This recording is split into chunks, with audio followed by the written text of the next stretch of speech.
Hi, welcome back to Joe Blogs. In today's episode, I want to talk to you about what's happening in the Russian economy and specifically what's going on with the Russian arms industry. Because prior to the war in Ukraine, Russia was the world's second largest supplier of arms. It was selling lots of military equipment to lots of different countries. However, that situation has changed materially. It's gone from having a 21% market share to less than 8%. And that represents seriously bad news for Russia in terms of the loss of revenue. But it's also really bad news in terms of the research and development and the progress of the Russian arms industry. This video is sponsored by Supremacy World War III, the free online PvP strategy game where you get to find out what it's like to lead a real country into modern global warfare. In the latest season 18, humanity faces a terrifying evolution of the undead. A mysterious virus mutates survivors into even deadlier intelligent zombie variants.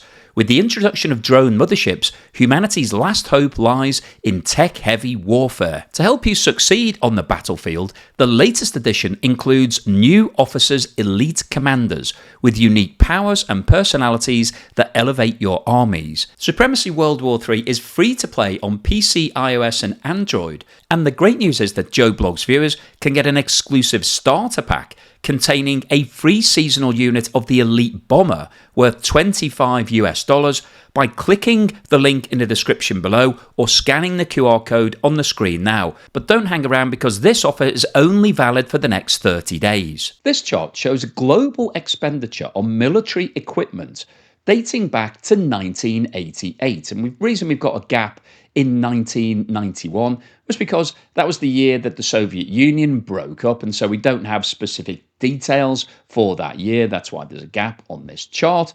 But what this shows is that over the last 30 years, we have seen a material increase in military expenditure. Back at the end of the 1990s, military expenditure was down to around $1.2 trillion. Today, it's sitting at more than 2.6. So we've seen a doubling in the total expenditure. And if we look at what's happened in the last 10 years specifically, you can see that in 2015, total global expenditure was around 1.9 trillion. But in every single one of the past 10 years, we have seen an increase in spending. And if we look at the split between the different regions here, you can see that all regions in the past few years have been bulking up on their military expenditure. The Americas, Europe, Asia and Oceania, Middle East and Africa. And interestingly, we've now got a huge ramping up over the past 12 months. We have seen an increase of over 9% in global expenditure on military. And the reason for this is because we've got a lot more uncertainty right now. There are a lot of wars. There are a lot of big nations that are being drawn into these wars. And so lots of countries are very nervous about what might happen. And so they're now deciding to increase their defense spending. And as you might be aware if you follow the channel, Donald Trump has actually told NATO that they need to hit a target of 5% for their GDP in terms of what they should be investing into the military. And most countries are sitting at around 2 or 2.5%. So an increase to 5% would represent another doubling for all of those countries. So we're talking a period here where there's been a huge increase in military expenditure. But obviously, as I mentioned at the start of today's video, Russia has not benefited from that increase. This table shows the amount of money that Russia has been earning from its arms exports between 2018 and 2024. You can see that back in 2018, Russia earned $13.7 billion. That increased to $15.2 billion in 2019, which was actually the high point of this chart. It got back to 13.5 in 2020, and in 2021, which was the year before the invasion of Ukraine started, it rose back up to 14.6 billion. So this was a material amount of income that Russia was earning from the sale of military equipment. However, immediately following the invasion of Ukraine, the amount dropped to 8 billion. So that is a huge fall from almost 15 billion, almost halved in 2022. It then fell further to 3 billion in 2023. And in 2024, Russia only achieved $900 million from the sale of its military equipment. So when you compare that to the situation in 2021, it represents a fall of 94%. Now, this is an absolute disaster. I know people pull my leg on this channel for using the word collapse too many times, but I would say a 94% fall is an absolute collapse. You look at what's happened in the last 3 years to Russia's income from military equipment, it's basically disappeared. Now, before we go on any further today, I want to ask anybody that hasn't subscribed to please smash that subscriber button. It doesn't cost you anything. It's not really a subscription, but it does put a smile onto my face, and also it helps me with the YouTube algorithm, and it's helping me get towards that goal of 500,000 subscribers. So if you could subscribe if you haven't done so already, really would appreciate that. Now, in terms of which countries are spending the most on military equipment, this chart shows the rankings for 2024. We've got a comparison here against previous periods. So you can see that the United States is by far the global leader in terms of investing into defense. And in 2024, the USA invested $997 billion into defense, which is a huge figure. And it was number one in 2023 as well. And the increase between 24 and 23 was 5.7%. But interestingly, if you look at the increase between 2015 and 2024, it was 19%. So this really follows on from what we've just talked about, that over the last 10 years, we've seen a real ramping up in military expenditure. China is the world's second largest investor into defense, and it invested 314 billion in 2024, which represented a 7% increase.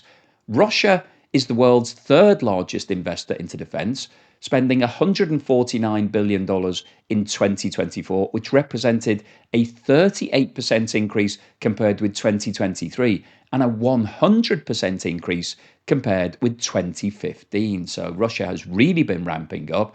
Germany came in at number 4 with 88.5 billion, representing a 28% increase in 2024 and an 89% increase compared with 2015. India was number 5 with 86 billion, followed by the United Kingdom, Saudi Arabia, Ukraine at number 8. Not surprisingly, even though Ukraine is obviously a relatively small country in terms of its economy, at the moment, military expenditure is right at the top of the agenda, and it spent 64.7 billion in 2024, which represented a 2.9% increase against 2023, but a 1,251% increase compared with 2015. Now, obviously, things have changed materially over the last 10 years in Ukraine. France came in at number 9, and Japan was number 10 on this list. But if we look at the overall position here, you can see that global spending, right at the bottom of this chart, increased by 9.4% in 2024. So this is becoming a more and more important issue for all countries. And you would have expected any country that is a major arms supplier to be doing really well at the moment, because when your market is growing by 9.4%, and if you look at the comparison against 2015, it's an increase of 37%. So over that 10-year period, we've got an average of around about 3.7%. I know it doesn't quite work like that, but just to keep things simple. So you would think that this would be a great market for Russia to be in, but as we've just seen, Russia has actually been losing market share rapidly. Now, that's partly because of the sanctions, because a lot of the countries that have been increasing their expenditure certainly don't want to be dealing with Russia, because they're trying to stop the war in Ukraine rather than encouraging Russia to increase its military spend and investment. And also because the Russian military efforts in Ukraine have not been a roaring success. There have been a lot of failures on the battlefield, and I think that's having an impact in terms of people not wanting to buy that equipment. So we've got a number of different factors that are feeding into Russia's poor performance. And if we look at the details of what we've just talked about in a pie chart, you can see that the USA represents in 2024 37% of all military expenditure, China 12%, Russia 5.5%, and then the rest of the world is less than 3.3%. So we've got 3 countries that are doing the majority of the investment into defense: the USA, China, and Russia. But clearly, the USA and China are spending a lot more than Russia is, because Russia's a relatively small country, both economically and from the number of people. If we look at what's been going on from a GDP perspective, to have a look at what percentage of gross domestic product that countries are producing, they're investing into defense. We've got a color coding here on this world map. So the darker the color coding, the higher the percentage of GDP. So you can see that there's only one country that's colored in black, which is Ukraine. Not surprisingly, that's investing more than 9%, it's actually 34%. The second largest investment is Israel at 8.8%. And if you follow the channel or the news generally, you'll know that Israel's been involved in a lot of conflicts over the last few years. It's been warring with a lot of its neighbors, and it's also been investing heavily into defense because it's a relatively small country surrounded by other countries that are not particularly friendly towards Israel. So Israel has defense as its number one investment target. Number 3 on this list, interestingly, is Algeria with 8%. Russia at 7.1%, Myanmar 6.8%, Oman 5.6%, Armenia 5.5%, Azerbaijan 5%, and Kuwait 4.8%. So a lot of those countries are in the Middle East or in areas where there is the potential for some sort of military conflict. But I think it's interesting that Ukraine is spending such a high percentage of its GDP on defense, and clearly shows the problems that are going on in Ukraine right now. Now, in terms of the global share, I touched on this at the start of the video, but I thought it was worth having a look at these two charts. So between 2015 and 2019, there were basically two major suppliers of arms globally.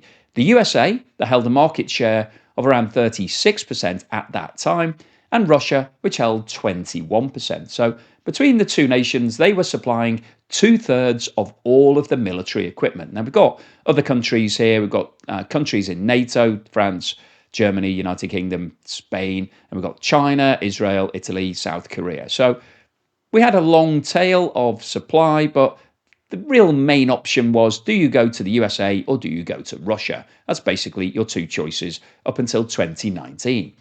If we look at the situation between 2020 and 2024, the last 5 years, you can see that there's been a material change to the shape of this chart.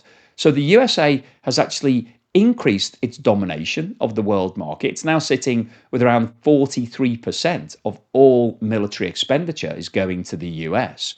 France is now the second largest supplier, and Russia has dropped down to number 3 and only holds a 7.8% share. And actually, this is over a 5-year period. If we were to just draw this up for 2024, it would look much worse from Russia's point of view, because if we jump back to the chart we looked at the beginning of the video, you can see that the supply has gone down from around $15 billion per year to less than $1 billion. And over the last 3 years, there has been a complete collapse in Russia's sales of arms. So Russia is now no longer a major player in the supply of arms. And that's bad news from Russia's point of view for a couple of reasons. Firstly, they've lost all of the revenue. So rather than getting 15 billion, they're now getting less than 1 billion. So that basically is going to wipe out a lot of cash flow and a lot of profit from Russia's point of view. But also, there's major problems with regards to how you operate your own arms business, because you can supplement your own research and development and everything that's going on within your business by having all those external sales. When you don't have any external customers, you don't have any of that cash flow to help you continue to grow your business. Now, if we have a look at this chart, it shows where Russia was and is exporting its arms to. So the blue chart showed the position between 2015 and 2019, the orange, the current situation for the last 5 years. So you can see that back in the 2015 to 29 period, India was the biggest buyer of Russian arms, represented 25% of Russia's sales. Now, interestingly, in the last 5-year period, that's actually increased to around 37%. So India is strengthening its relation with Russia. And that's a problem. And that's one of the reasons why Donald Trump has doubled the tariffs on Indian imports into the USA, because he doesn't want this relationship between India and Russia to continue blossoming. And you can see from an arms point of view, India is actually one of the only countries in the world that's been increasing its purchases from Russia. The situation with China is slightly different. Back in the period between 2015 and 2019, it represented around 16% of all of Russia's exports. It's now sitting at 17%. So there's been a slight increase, not huge in terms of percentages, and certainly doesn't make up for the loss of the other customers. If we look at those other customers, Algeria, who we just talked about, has a high percentage of GDP for its military expenditure. Back in the period 2015 to 2019, it represented 14% of all of Russia's sales. Today, it represents 0%. It has stopped buying from Russia. And the same applies to Egypt. Back in 2019, it was representing around 13% of all of Russia's exports. It now doesn't buy anything. Now, Russia has found a new buyer in Kazakhstan, which now represents 11%. And you can see that the others, there has been a slight increase. But one of the other things to take into account when we're looking at this chart, this looks only at the percentage of sales. It doesn't look at the actual volume of sales. Obviously, over the last 10 years, there has been a massive fall in the value of those sales. So even though Kazakhstan now represents 11%, it only represents a small amount of business because, as we've talked about, Russia only made $900 million worth of sales in 2024. So percentages can be a bit misleading, but I thought it was worth looking at the relationship between Russia and India. That's the only one really that's significantly increasing. Now, in terms of why is this a problem from Russia's point of view? Well, we've talked about the loss of revenue, but also there are a lot of other issues that will affect Russian development of military equipment. So economies of scale is something that is important to a lot of businesses. So basically, if you've got something where there's a high fixed cost of production, so things like military expenditure, there's a lot of research and development has to go in at the front end. You have to make sure if you're developing a new weapons program or a new tank program or a new jet fighter program, that it's going to work. So you need to make sure you've gone through all of the ins and outs before you go into production. So that's a lot of expense at the front end. And then when you get into production, you don't want to make one military vehicle or one missile or one jet. You want to make lots of them. So you gear up, you set up your production, and then you want to make hundreds or maybe thousands or maybe even millions of that piece of equipment. So we're talking about artillery or bullets or something like that. And those economies of scale mean that you can reduce the amount that it costs per unit, because you can basically set it up and then mass produce things so that it brings the cost down. And the only way that you can do that is if you know that you're going to be able to sell all of those units, if you're getting some money in. And the problem that Russia has now, as it's seen all of its revenue collapsing, it doesn't have the economies of scale. It doesn't have the benefit of that $15 billion worth of sales coming in to be able to set up new factories, new production lines, new equipment, new tooling, all of those things that you need to make things. And so that's going to seriously hamper Russia's research and development and production going forward, because it's no longer got all of that cash to help pay for everything. It's going to have to pay for things from the Russian state. And as we've talked about before, Russia's already running short of cash. So the last thing that it needs is to have to fund all of its research and development and all of its scale of the businesses itself. And this is going to slow down new development. So in terms of coming up with cutting edge ideas and different types of missiles and new jets and things that are going to really help on the battlefield, Russia won't have the capital to be able to invest into that because it's too busy supplying things for the war in Ukraine, currently just keeping things going, to rather than take a step back and think about new weapon development. So this is definitely going to hurt the Russian arms industry in the long term, not just the short-term revenue impact, but long-term. There's a question mark as to whether or not there's a viability for Russia being a major player in the world market anymore. And this is going to also mean that there's a funding crunch for the arms producers in Russia. So defense firms like Rostec and Russia borrow and export depend on export contracts for stability. So they can borrow from Russian banks because they know that they've got a contract over the next 5, 10, 20 years with somebody who wants to buy all of their equipment, and therefore you can borrow lots of money and you know that you're going to be paid in the future. The fact that Russia doesn't have these contracts anymore, nobody wants to buy any of their equipment, means that these companies now could become illiquid and go bankrupt. So Russia will basically need to nationalize a lot of these companies to keep them going. And that's going to put further pressure onto the Russian state, onto the Russian budget, and will drain the reserves further. So the loss of these long-term contracts and market share is going to be completely disastrous for the Russian arms industry. And clearly, Russia, arms and defense is a big part of its strategy. It's obviously invaded Ukraine. There's rumors that it might invade other countries at some point in the future. But if it doesn't have enough military equipment or enough cutting edge military equipment, then that's going to put a serious question mark over Russia's ability to be able to do all of those things. So we're talking about a serious loss of revenue, but we're also talking about serious damage to the Russian arms industry. So what's the summary and conclusion today?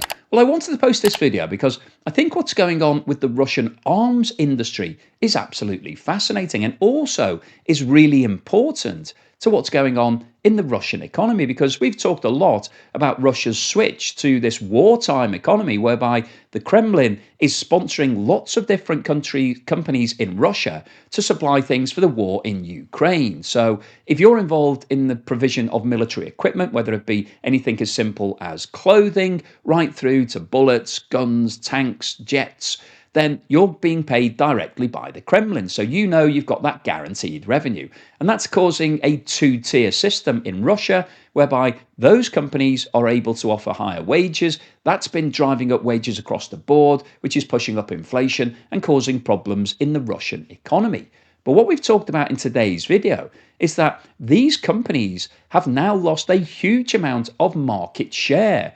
Prior to the war in Ukraine, they were big players globally. Russia had a market share of more than 20%. So 2 out of every $10 that were being spent globally were going to Russia. So it was a major player. However, today, that market share has completely disappeared. We saw that officially between 2019 and 2024, it's gone down to 7.8%. However, if you look at the figures for 2024, Russia's market share is now less than 3%. It possibly could be as low as 2 or 1%. And very few countries are now buying military equipment. The two main ones are India and China. And obviously, Donald Trump is trying to change the relationship between all of those countries. He wants India and China to stop buying things from Russia. That's one of the reasons why he's implemented a 50% tariff on India. And the Chinese tariffs are at 30%, plus 10% for being a member of BRICS, and they might go up in the future. So Donald Trump is trying to break that relationship. But what we've seen in today's video is that the Russian arms industry is already at breaking point. It's lost so much market share and so much revenue. Around $14 billion of revenue has been lost per annum over the last few years. So Russia now isn't seeing all of these contracts. It's not getting that cash flow, which means that Russian businesses that are in this industry are now struggling. They haven't got any sales apart from to the state. So they're supplying for the war in Ukraine, but that's coming directly from the National Wealth Fund. That's putting more pressure on Russia's finances. And these companies now, there's a question mark as to whether or not they're going to be viable. Have they got enough cash to be able to continue existing? Or will they all have to be nationalized and just become part of the Russian state? And if that happens, then it's going to be major problems for Russia, because they needed all of those global sales to continue funding their research and development into new equipment, new ways of doing things, new missiles, new bombs, all of that type of stuff. They don't have that anymore. So Russia will either have to fund all of that itself, or that R&D will just stop overnight. And that'll be a major problem for Russia, because they're already finding that they've got problems on the battlefield in Ukraine. And if they don't keep researching and developing new equipment, then they're going to fall behind in the arms race. And as we saw right at the start of today's video, there is a huge increase in military expenditure all across the globe at the moment. It went up by 9.4% in 2024. So every other country is gearing up and buying new equipment and getting new technology. But Russia is now running the risk of not being able to keep up with everybody else. And as I said, Russia's main strategy in terms of one of the things it's trying to achieve is to increase its footprint. So it's already taken 20% of Ukraine, and there are rumors that it wants to expand into other territories. But if it doesn't have good enough military equipment, then that's going to prove very problematic. And the fall in sales in the Russian military sector is going to not only have a major issue for the Russian economy because it's lost all of that revenue and it's now having to fund everything directly by the state. So it's a double whammy on that front. But it's also potentially meaning that Russian military is falling behind the rest of the world and puts a major question mark over Russia's ability to keep developing and keep spending on military to stay up with everybody else. So hopefully you've enjoyed today's video, you found it useful, informative and thought-provoking. If you've liked what I've said, then please give me a thumbs up. Thank you for watching this video all the way through to the end, and thank you to everyone that has subscribed. If you haven't, please hit that subscribe button now. And if you've supported me either through YouTube Super Thanks or Buy Me a Coffee or Patreon, YouTube membership or Buy Me a Coffee membership, thank you so much for that support. Really helps to keep me going. And here's something to put a smile on your face.